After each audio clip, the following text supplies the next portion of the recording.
హైదరాబాద్ నగరంలో అనేక చోట్ల పేదవాళ్ళు మధ్యతరగతి కుటుంబాలకు సంబంధించిన కుటుంబాలు ఏ రోజుకి ఆ రోజు కూలి చేసుకునేటువంటి కుటుంబాలు భర్తతో పాటు భార్య కూడా ఏదో ఒక వ్యాపారం చిరు వ్యాపారం చేసుకుంటూ కుటుంబ పోషణ కోసం నిలబడుతున్నటువంటి సంగతి మీ అందరికీ మేము ప్రత్యేకంగా చెప్పవలసినటువంటి అవసరం లేదు. కానీ మీరు చేసే కార్యక్రమంలో భాగంగా పెట్టుబడి కోసం హైదరాబాద్ నగరంలో ఉన్నటువంటి వడ్డీ వ్యాపారస్తుల దగ్గరకు వెళ్ళి 5,000 కావాలన్నా 10,000 కావాలన్నా 1,00,000 కావాలన్నా మీరు 10 రూపాయల వడ్డీకో లేకపోతే గిరిగిరి వడ్డీకో అక్కడ డబ్బులు తీసుకొని వ్యాపారం చేసి వచ్చిన డబ్బులతో ఆ వడ్డీలు కట్టడానికే సరిపోతున్న తరుణం ఈ రాష్ట్ర ప్రభుత్వం గమనించింది.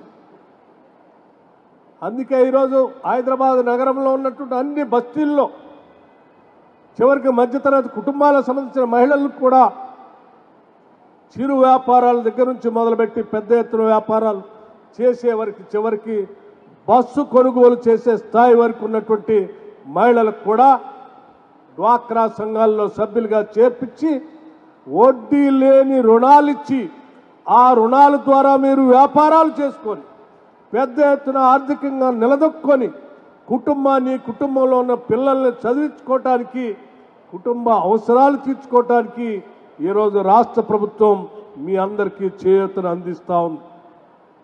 మీరు ఇక భవిష్యత్తులో ఏ వడ్డీ వ్యాపారి దగ్గరికి వెళ్లాల్సినటువంటి అవసరం లేదు. 10 రూపాయలకో 20 రూపాయలకో 5 రూపాయలకో వడ్డీ తీసుకోవాల్సిన అవసరమే లేదు. మీ శ్రమ వృధా పోకూడదనేటువంటి ఆలోచనతోనే ఈరోజు రాష్ట్ర ప్రభుత్వం మీరు ఎంతమంది మహిళలు డ్వాక్రా సంఘాల్లో సభ్యులుగా చేరినా అంతమందికి కూడా వడ్డీ లేని రుణాలు ఇవ్వాలనేటువంటి ఆలోచనతో ఈ రాష్ట్ర ప్రభుత్వం ముందుకు పోతా ఉంది. మీ ఆలోచనని ముందుకు తీసుకొని వెళ్ళి నగరంలో అనేక వ్యాపారాల్లో ఈ రాష్ట్ర ప్రభుత్వం ఇచ్చేటువంటి వడ్డీ లేని రుణాల ద్వారా వ్యాపారస్తులుగా మారి ఆర్థికంగా నిలదొక్కుకోవాలని చెప్పి రాష్ట్ర ప్రభుత్వం ఆశిస్తూ ఉంది, కలలుగంటా ఉంది మీ అందరి తరఫున.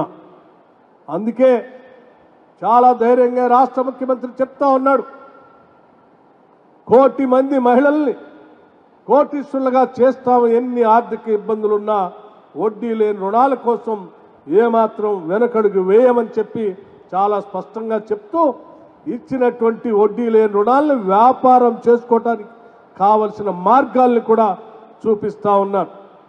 అందుకే హైదరాబాద్ నగరంలో అత్యంత ఖరీదైన శిల్పారామం లాంటి ప్రాంతంలో మహిళా సంఘ సభ్యురాళ్ళకి 100 షాప్స్ అలాట్ చేసి మీరు చేసేటువంటి పనులతో అక్కడ వ్యాపారం చేసుకునే కార్యక్రమానికి నాంది పలికారు.